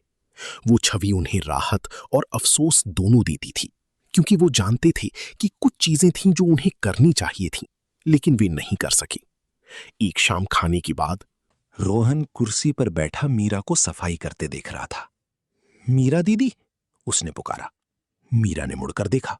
हाँ। रोहन थोड़ा झिझका और फिर बोला, कल वाला व्यंजन बिल्कुल मेरी मां जैसा था। मीरा ने धीरे से सिर हिलाया। अच्छा? रोहन ने नीचे देखा। आवाज धीमी हो गई। मुझे मां की याद आती है। कुछ सेकंड के लिए खामोशी छा गई। मीरा ने तुरंत जवाब नहीं दिया। वो पास आई, उसके बराबर में बैठ गई। याद आना तो सामान्य बात है, उसने धीरे से कहा। कोई बात नहीं। रोहन ने और कुछ नहीं कहा, लेकिन उसकी आंखें नरम हो गईं। अब कोई दमन नहीं था, बल्कि स्वीकृति थी, और ये किसी भी भोजन से बड़ा कदम था। अगले दिनों में रोहन ने नियमित रूप से खाना शुरू कर दिया। अभी भी ज्यादा नहीं, लेकिन अब वो खाना नहीं छोड़ता था। वो और भी बातें करने लगा था, भले ही सिर्फ छोटे छोटे वाक्य। हंसी अभी पूरी तरह से वापस नहीं आई थी, लेकिन घर का उदास माहौल धीरे धीरे गायब हो रहा था। मीरा ने अपना तरीका नहीं बदला। वो अभी भी सादे व्यंजन बनाती थी, अभी भी धैर्य रखती थी। उसके लिए महत्वपूर्ण ये नहीं था कि रोहन बहुत ज्यादा खाए, बल्कि ये था कि वो खाने की, जीने की, जुड़ने की इच्छा को फिर से खोजे। और उस कभी ठंडे पड़े विला में एक छोटी सी गर्माहट फैलने लगी थी, बिना किसी शोर शराबे के, बिना किसी दिखावे के, लेकिन सब कुछ बदलने के लिए काफी थी। रोहन के बदलाव ने न केवल श्री सिंह को राहत दी, बल्कि पूरी विला को इस तरह से बदलना शुरू कर दिया जिसकी किसी ने उम्मीद नहीं की थी। अब भोजन की थालियां बची नहीं रहती थीं। सुबहें अब भारी खामोशी में नहीं डूबती थीं, और रसोई में कई महीनों के बाद पहली बार बातचीत की आवाजें और जीवन था। लेकिन यही बदलाव अनजाने में एक और चीज को छू गया। कमला के दिल में धीरे धीरे बढ़ रही एक खामोश बेचैनी। कमला हर दिन दूर से मीरा को देखती थी। शुरू में ये सिर्फ संदेह था, फिर अविश्वास, और धीरे धीरे ये एक अजीब सी बेचैनी में बदल गया, जिसका नाम देना मुश्किल था। वो कई सालों से इस घर में काम कर रही थी। जब से रोहन छोटा था, वो सब कुछ व्यवस्थित करने वाली थी, जिस पर श्री सिंह सबसे ज्यादा भरोसा करते थे। लेकिन अब कुछ ही दिनों में गांव से आई एक लड़की घर में सबसे ज्यादा ध्यान खींचने वाली बन गई थी। ये बात वो स्वीकार नहीं कर पा रही थी। आजकल इसके भाव पड़ गए हैं, कमला ने रसोई में खड़ी एक नौकरानी से धीरे धीरे कहा। सिर्फ इसलिए कि लड़के ने कुछ निवाले खा लिए, सब उसे ऐसे देख रहे हैं जैसे कोई खास हो। दूसरी ने कोई जवाब नहीं दिया, बस चुपचाप काम करती रही, क्योंकि हर कोई देख रहा था कि क्या हो रहा है। लेकिन हर कोई इसे कहने की हिम्मत नहीं करता था। मीरा को इन बदलावों का कोई अंदाजा नहीं था। वो हमेशा की तरह अपना काम करती रही, खाना बनाना, सफाई करना और रोहन के साथ समय बिताना।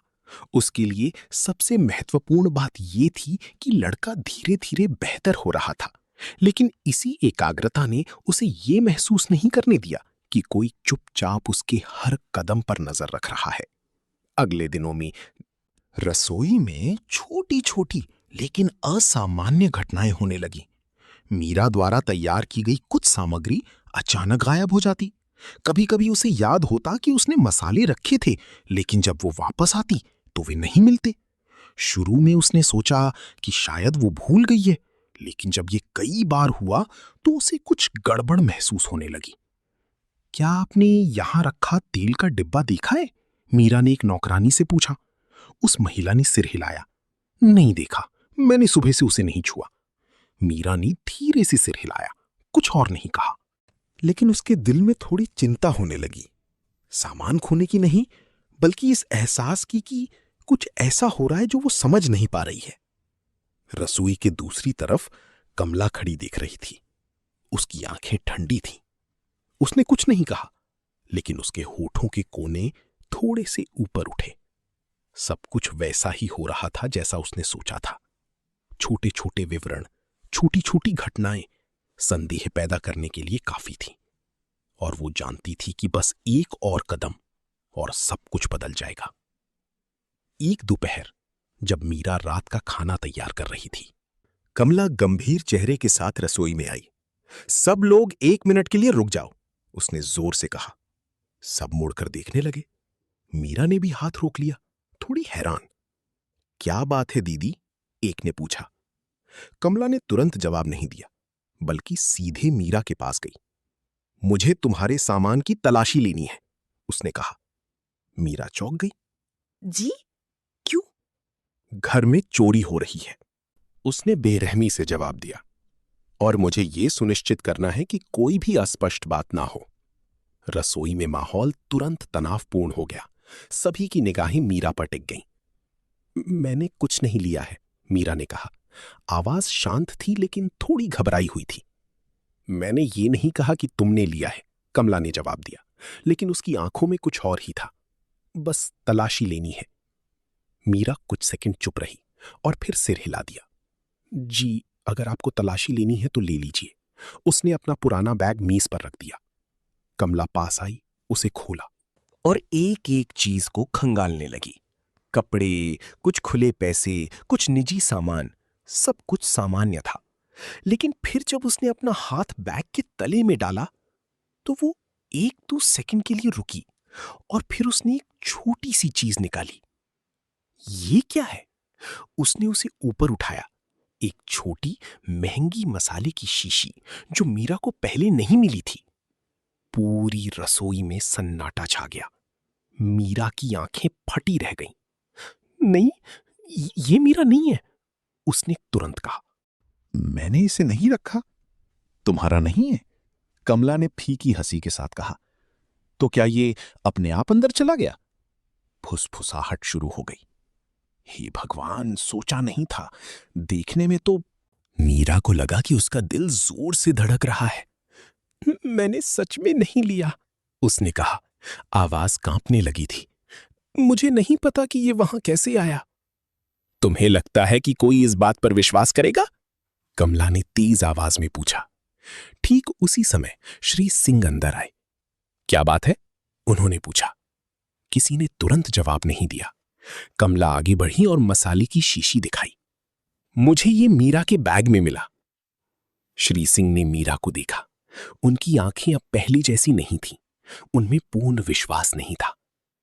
मीरा, ये क्या है? उन्होंने पूछा। मीरा ने उन्हें देखा। ऐसा लगा जैसे सब कुछ ढह रहा हो। मैंने नहीं लिया, उसने कहा। मुझे नहीं पता कि ये वहां कैसे था। एक लंबी खामोशी छा गई। कोई और सबूत नहीं था। कोई भी उसके पक्ष में खड़ा नहीं था। बस एक ही चीज थी, उसके बैग में पड़ा सामान। मुझे सोचने के लिए समय चाहिए, श्री सिंह ने धीरे धीरे कहा। इस बीच तुम्हें कुछ समय के लिए काम से छुट्टी ले लेनी चाहिए। ये नौकरी से निकालने का आदेश नहीं था, लेकिन इसका मतलब समझने के लिए काफी था। मीरा चुपचाप खड़ी रही, जैसे उसकी सारी ताकत खत्म हो गई हो। उसने धीरे से सिर हिलाया। जी, मैं समझ गई। ठीक उसी समय दरवाजे से एक छोटी सी आवाज आई। ये मीरा दीदी ने नहीं किया है। सब मुड़े। रोहन वहां खड़ा था। उसके चेहरे पर एक दुर्लभ गंभीरता थी। मैंने देखा, उसने कहा। मैंने किसी को उनके बैग में ये रखते हुए देखा था। माहौल तुरंत बदल गया, लेकिन उस वाक्य में अभी भी इतनी ताकत नहीं थी कि वो तुरंत सब कुछ पलट दे। और इसी क्षण सभी संघर्ष, सभी गलतफहमियां कहानी को एक नए मोड़ पर ले जाने लगी। एक ऐसा मोड़ जहां सच्चाई को सामने आना था और विश्वास को परखा जाना था। रोहन के शब्दों के बाद रसोई में एक भारी खामोशी छा गई। किसी ने तुरंत कुछ नहीं कहा, जैसे सब इंतजार कर रहे हों कि क्या एक बच्चे के शब्द स्थिति को बदलने के लिए काफी होंगे। मीरा वहीं खड़ी रही। उसके हाथ अभी भी बैग के पट्टे को कसकर पकड़े हुए थे।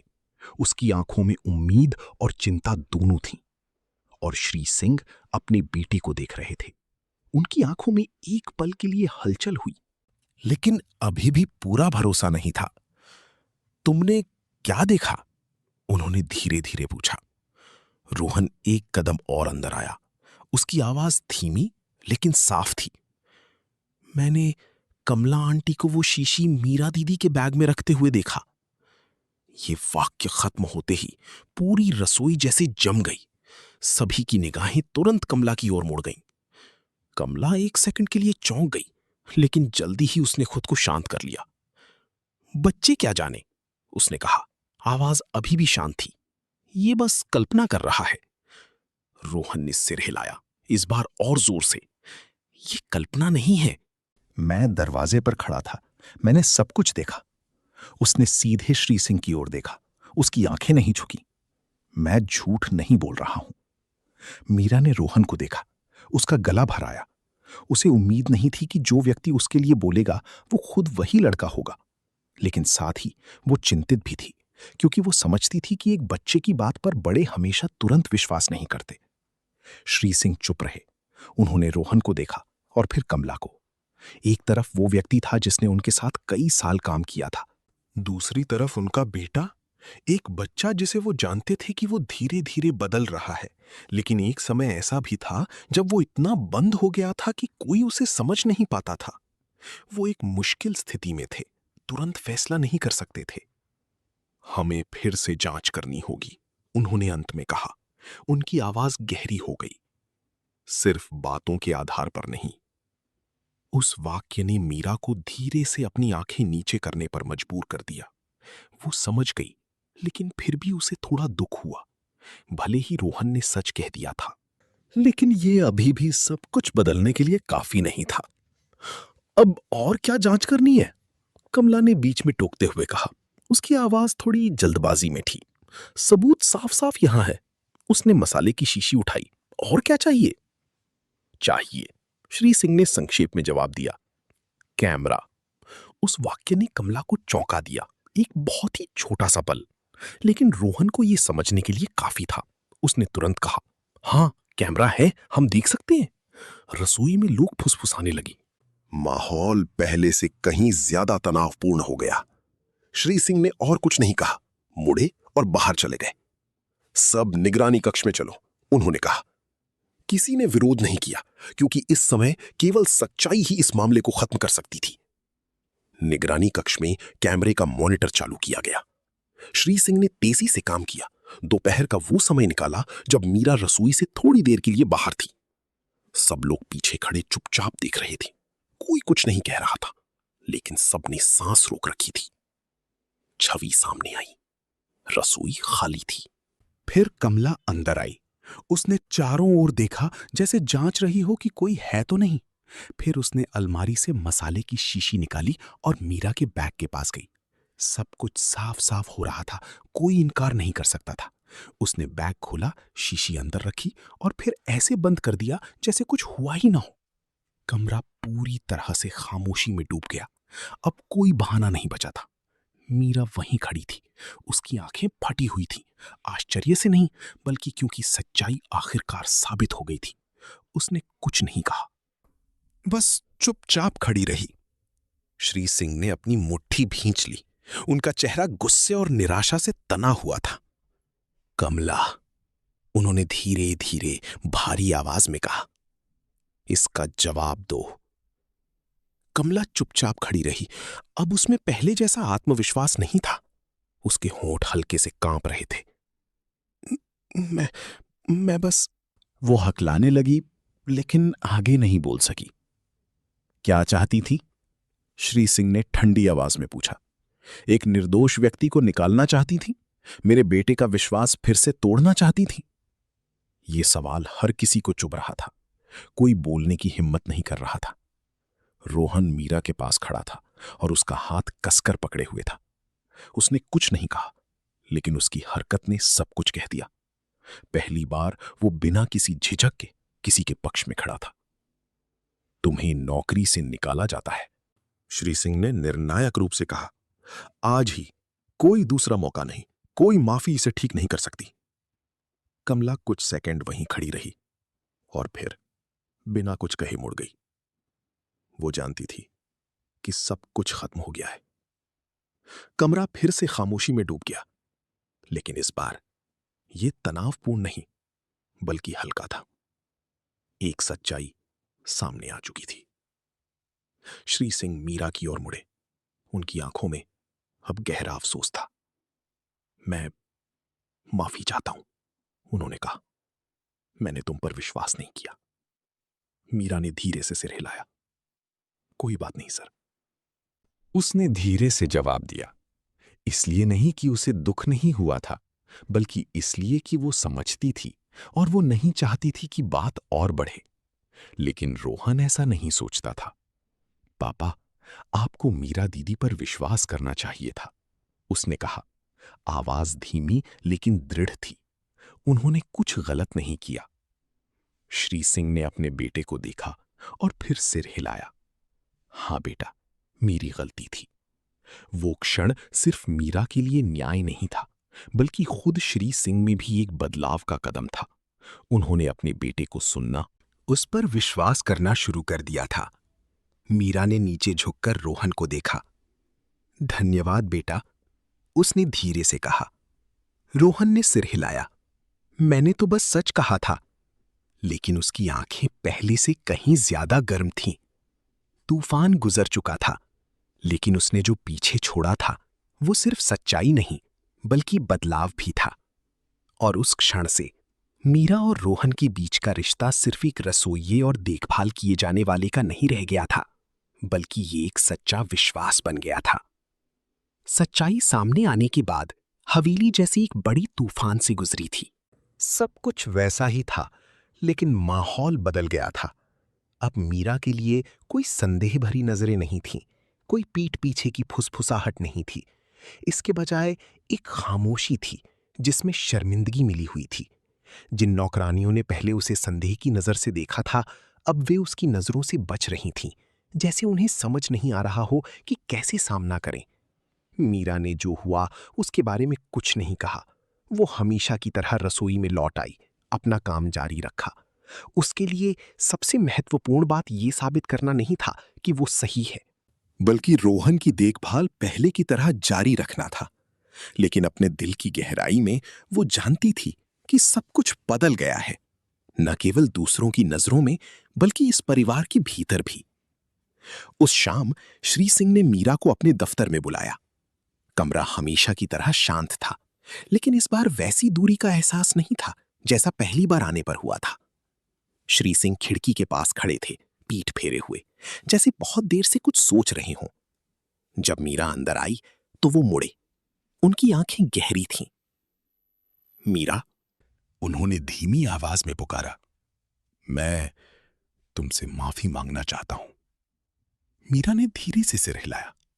सर, आपको ऐसा करने की जरूरत नहीं है। नहीं, उन्होंने धीरे लेकिन दृढ़ता से उसे बीच में ही रोक दिया। मुझे कहना है। वो पास आए, सीधे उसकी आंखों में देखा। मैंने तुम पर विश्वास नहीं किया, जबकि तुम ही वो व्यक्ति हो जिसने मेरे बेटे को बदलने में मदद की। कुछ सेकंड के लिए खामोशी छा गई। मीरा ने धीरे से सिर झुकाया। उस स्थिति में कोई भी संदेह करता सर। श्री सिंह ने आह भरी। लेकिन मुझे ऐसा नहीं करना चाहिए था। मैं जो देखता हूं उस पर विश्वास करने का आदी हो गया हूं, और ये भूल गया हूं कि कुछ चीजें सुनने की भी जरूरत होती हैं। वो एक पल रुके और फिर कहा, मैं चाहता हूं कि तुम काम पर वापस आ जाओ। अस्थायी रूप से नहीं, बल्कि स्थायी रूप से, अगर तुम सहमत हो। मीरा थोड़ी हैरान हुई। भले ही उसे बरी होने के बाद वापस आने दिया गया था, लेकिन उसने कभी भी लंबे समय तक रहने के बारे में नहीं सोचा था। जी, मैं... वो झिझकी। इसलिए नहीं कि वो नहीं चाहती थी, बल्कि इसलिए कि उसने कभी इस जगह का हिस्सा बनने की हिम्मत नहीं की थी। एक ऐसी जगह जो उसकी दुनिया से बहुत अलग थी। तुम्हें तुरंत जवाब देने की जरूरत नहीं है, श्री सिंह ने कहा। उनकी आवाज नरम हो गई। लेकिन मैं सच में चाहता हूं कि तुम रहो, सिर्फ काम के लिए नहीं, बल्कि रोहन के लिए। जब उन्होंने रोहन का जिक्र किया तो उनकी आंखें नरम हो गईं। वो बच्चा, उसे तुम्हारी जरूरत है। मीरा चुप रही। रोहन की छवि उसके दिमाग में आई। पहले दिन उसकी उदास आंखें, फिर वो पल जब वो खाते खाते रो रहा था, फिर वे समय जब वो रसोई में खड़ा उसे खाना बनाते देखता था, एक बच्चा जो धीरे धीरे जीवन में वापस आने की कोशिश कर रहा था। और जैसा कि श्री सिंह ने कहा, उस लड़के को उसकी जरूरत थी। जी, मैं रहूंगी, मीरा ने धीरे से कहा, बिना और सोचे समझे। यह फैसला बहुत स्वाभाविक रूप से आया। श्री सिंह ने सिर हिलाया। उनकी आंखों में स्पष्ट राहत थी। धन्यवाद, उन्होंने कहा, एक मालिक की तरह नहीं, बल्कि एक आभारी पिता की तरह। जब मीरा कमरे से बाहर निकली तो उसने देखा कि रोहन गलियारे में खड़ा है, जैसे वो इंतजार कर रहा हो। मीरा दीदी, उसने उसे देखते ही पुकारा। मीरा मुस्कुराई। तुम यहां क्यों खड़े हो? रोहन ने जवाब नहीं दिया, बस उसे देखा। उसकी आंखों में थोड़ी चिंता थी। आप जा तो नहीं रही हैं? उसने पूछा, एक सरल सवाल जिसने मीरा को एक सेकंड के लिए रोक दिया। वो समझ गई कि जो कुछ भी हुआ उसके बाद उसे जिस चीज का सबसे ज्यादा डर था, वो डांट या खाने के लिए मजबूर किया जाना नहीं था, बल्कि फिर से अकेला छोड़ दिया जाना था। मीरा उसके बराबर में नीचे झुकी। नहीं, उसने धीरे से कहा, मैं यहीं रहूंगी। रोहन ने कुछ सेकंड उसे देखा, जैसे यकीन करना चाहता हो। सच में? मीरा ने सिर हिलाया। सच में। और पहली बार उसके चेहरे पर एक स्पष्ट मुस्कान आई। कोई बनावटी मुस्कान नहीं, बल्कि एक सच्ची, हल्की लेकिन गर्म मुस्कान। वो पास आया और मीरा को गले लगा लिया। इस अप्रत्याशित हरकत ने उसे थोड़ा चौंका दिया, लेकिन फिर उसने भी धीरे से उसे गले लगा लिया। और कोई शब्द कहने की जरूरत नहीं थी। वो क्षण सब कुछ कहने के लिए काफी था। अगले दिनों में सब कुछ धीरे धीरे स्थिर हो गया, लेकिन एक बिल्कुल अलग तरीके से। मीरा अब लोगों की नजरों में कोई नई नहीं थी। वो घर का एक हिस्सा बन गई थी, किसी पद के कारण नहीं, बल्कि जो वो लेकर आई थी उसके कारण। रोहन हर दिन और भी स्पष्ट रूप से बदल रहा था। वो नियमित रूप से खाता था, अधिक बातें करता था और एक सामान्य बच्चे के लक्षण दिखाने लगा था। वो अक्सर रसोई में आता, मीरा के पास खड़ा होता, कभी कभी छोटे मोटे कामों में मदद भी करता। ऐसे समय में रसोई अब सिर्फ एक काम करने की जगह नहीं रह गई थी, बल्कि एक ऐसी जगह बन गई थी जहां हंसी और जुड़ाव था। श्री सिंह भी बदल गए थे। वो अपने बेटे के साथ अधिक समय बिताने लगे थे। अब सिर्फ दूर से नहीं देखते थे। उन्होंने सुनना सीखा, बिना दबाव डाले साथ रहना सीखा, और सबसे महत्वपूर्ण बात, उन्होंने विश्वास करना शुरू कर दिया, न केवल मीरा पर बल्कि अपने बेटे पर भी। एक शाम खाने के बाद तीनों लिविंग रूम में एक साथ बैठे थे। कोई बैठक नहीं, कोई फोन नहीं, कोई काम नहीं, बस एक दूसरे के पास बैठे थे। रोहन एक छोटी सी कहानी सुना रहा था, मीरा सुन रही थी। श्री सिंह कभी कभी मुस्कुरा रहे थे। एक सामान्य दृश्य, लेकिन उनके लिए ये कुछ ऐसा था जो कभी बहुत दूर की कौड़ी लगता था। मीरा ने पिता पुत्र को देखा। उसके दिल में एक गर्मजोशी का एहसास हुआ जो उसे लंबे समय से नहीं हुआ था। वो यहां एक परिवार खोजने नहीं आई थी, लेकिन शायद उसने अनजाने में एक पा लिया था। और उस क्षण से सब कुछ अब एक नौकरी नहीं रह गया था, बल्कि एक बंधन, कुछ गहरा, कुछ अधिक टिकाऊ बन गया था। एक परिवार जो धीरे धीरे ठीक हो रहा था। समय बीतता गया। श्री सिंह की हवेली अब पहले की तरह ठंडी और खामोश जगह नहीं रही। हर सुबह उस जानी पहचानी भारीपन के बजाय अब रसोई से फैलती खाने की महक, रोहन के छोटे छोटे कदमों की लड़खड़ाती आवाज और वे भोले भाले सवाल होते थे जो वो हमेशा मीरा से पूछता था। ये चीजें जो बहुत सामान्य लगती थीं, पहले इस घर के लिए एक विलासिता थी। मीरा ने जल्दी उठने की अपनी आदत बनाई रखी। वो रसोई में तब जाती जब आसमान में अभी भी अंधेरा होता। हर दिन की तरह नाश्ता तैयार करती, लेकिन अब वो अकेली नहीं थी। कभी कभी रोहन रसोई के दरवाजे पर दिखाई देता, आंखें मलता हुआ, उलझे बालों के साथ। उसे थोड़ी देर देखता और फिर अंदर आता। आज खाने में क्या है दीदी? वो पूछता। आवाज अभी भी नींद में होती। मीरा मुड़कर मुस्कुराती। तुम बताओ। रोहन थोड़ा सोचता और फिर हंसता। जरूर कुछ ऐसा होगा जो मुझे पसंद है। इस जवाब पर मीरा हंस पड़ती। तो फिर सही है। रसोई अब सिर्फ एक काम करने की जगह नहीं थी, बल्कि एक गर्मजोशी से भरे नए दिन की शुरुआत थी। मीरा जो व्यंजन बनाती थी वे जटिल नहीं होते थे, लेकिन हमेशा एक परिचित एहसास देते थे। और सबसे महत्वपूर्ण बात, रोहन अब खामोशी में नहीं खाता था, उसने कहानियां सुनाना शुरू कर दिया था। भले ही कभी कभी ये सिर्फ छोटी छोटी बातें होती थीं, जैसे कल उसने बगीचे में क्या देखा या अपनी माँ के साथ कोई याद। माँ का जिक्र करते हुए रोहन अब पहले की तरह बचता नहीं था। वो अभी भी दुखी था, अभी भी याद करता था, लेकिन अब इतना दर्द नहीं था कि वो खुद को बंद कर ले। एक बार खाते समय उसने धीरे से कहा, मेरी माँ भी ये व्यंजन बनाती थी। मीरा ने तुरंत जवाब नहीं दिया, बस सिर हिलाया। तो तुम्हारी माँ बहुत अच्छा खाना बनाती होंगी। रोहन धीरे से हंसा। हाँ, लेकिन अब मुझे लगता है कि आप भी अच्छा बनाती हैं। ये सरल वाक्य मीरा को एक सेकंड के लिए रोक गया, गर्व के कारण नहीं, बल्कि क्योंकि वो इसके पीछे का अर्थ समझ गई थी। श्री सिंह ने भी अपने बेटे में स्पष्ट बदलाव महसूस किया।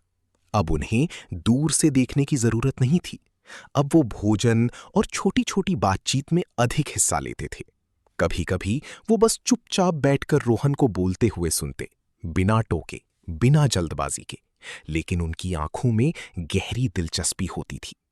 एक शाम जब तीनों एक साथ खाना खा रहे थे, रोहन ने अचानक पूछा, पापा, क्या हम बाद में एक रेस्टोरेंट खोल सकते हैं?